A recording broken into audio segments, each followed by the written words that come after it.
I think that one of the greatest roles that any parent can play is one of encourager to their child, encouraging to come to school, encouraging to be on time, encouraging to put effort into their studies, encouraging them to be able to advocate for themselves. I think that that's the big thing that parents can do to help us hold students accountable. Because there is, of course, an accountability piece that exists for everybody in a school. And for kids, a lot of it is them being able to do their part so that we can help them be successful. So I think that parents being able to understand that we're here to help, we're here to push the ideals that will help students take that next step in life, I think is a big role for parents to be able to do, to be supportive of those efforts and to push their kids into doing the right thing.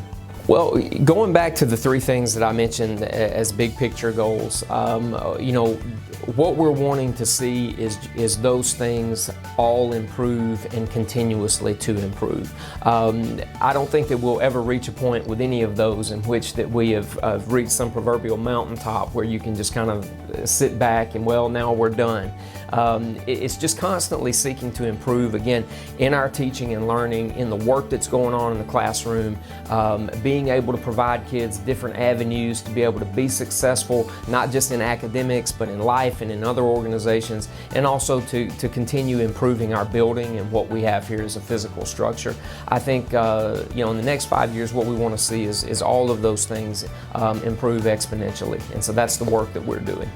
Being able, first of all, to work with faculty and staff to where we are putting on a good teaching and learning operation in our school.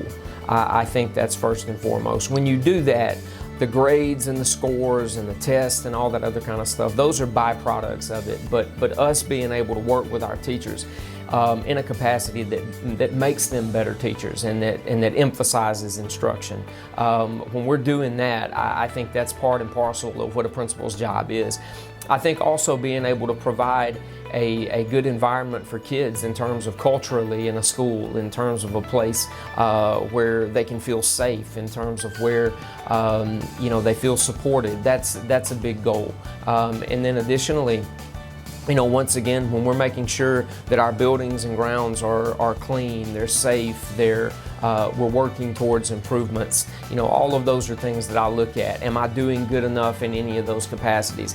Am I doing the things necessary to push those along? I don't know that there's anybody in the school that probably reflects more than what I do on those things. I mean, it is a constant thought in my mind as to how we could do things better, as to how I could have done things better, as to what we need to improve, how we're going to improve.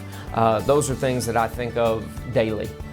So those are aspects that I always consider as whether I'm doing my job or not. Well, the one thing that we really, that I emphasized at the beginning of the year is, we want to have a commitment to excellence. And the things, the ideals that I put forth on that are in the categories of learning, service, and character.